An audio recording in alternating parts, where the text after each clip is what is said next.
Serious గా తీసుకుంటుందని ప్రజలందరూ కూడా తెలియజేస్తూ ఇప్పుడు మీడియా మిత్రులకి ప్రశ్న ఉంటే సమాధానం చెప్పడానికి నేను సిద్ధంగా.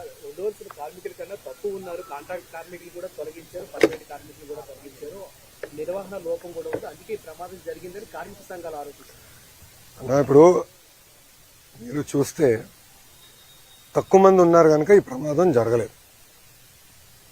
ప్రాసెస్ లో ఎలాంటి ల్యాబ్స్ లేదు, డీవియేషన్ లేదు. ఇది పాట్ నుంచి అది కక్కింది. ఎందుకు కక్కిందంటే తెలియదు. ఇన్ఫాక్ట్ ఎక్కువ మంది దాని కింద ఉంటే చనిపోయే పరిస్థితి, ప్రమాదం ఉండేది. సో ఇది ప్రాసెస్ లోపాలు ఎక్కడ జరగలేదు. నంబర్ 2, లోపల కార్మికులు కూడా కలిసారు, వాళ్ళు కూడా నేను సమాధానం చెప్పాను. ఏమన్నానంటే ఇతర ఫ్యాక్టరీలు, ఎందుకంటే ఇదే టెక్నాలజీ, దీనికన్నా వెనకబడిన టెక్నాలజీలు ఉన్న ఫ్యాక్టరీలు ఉన్నాయి. అదే టైంలో వచ్చినాయి 4-5 స్టీల్ ఫ్యాక్టరీలు భారతదేశానికి. రష్యన్ టెక్నాలజీతో ఏర్పడిన factory, one of the best technology. In fact మనం హైదరాబాద్లో కట్టిన ఇల్లు, ఉండవల్లో ఇప్పుడు అమరావతిలో మేము కట్టే 2 ఇల్లు కూడా విశాఖ స్టీల్ వాడే కడుతున్నాం. ఎందుకంటే క్వాలిటీ బాగుంటుంది, స్ట్రెంత్ బాగుంటుంది, టెక్నాలజీ మంచిదని అందరూ బలంగా నమ్ముతూ టెస్ట్ కూడా చూపిస్తుంది. సో అక్కడ ఎంతమంది ఉన్నారు, ఇక్కడ ఎంతమంది ఉన్నారు, కమిటీ మొత్తం క్షుణ్ణంగా పరిశీలిస్తుంది.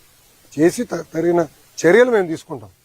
ఇది ఇంకోసారి జరగకూడదు అంటే అది ఎందుకు కక్కిందనే తెలుసుకోవాలి. మేము కింద ప్రాసెస్ లోపాలు జరిగితే మీరు అనేది కరెక్ట్, కానీ ఇక్కడ ప్రాసెస్ లోపం జరగాలి.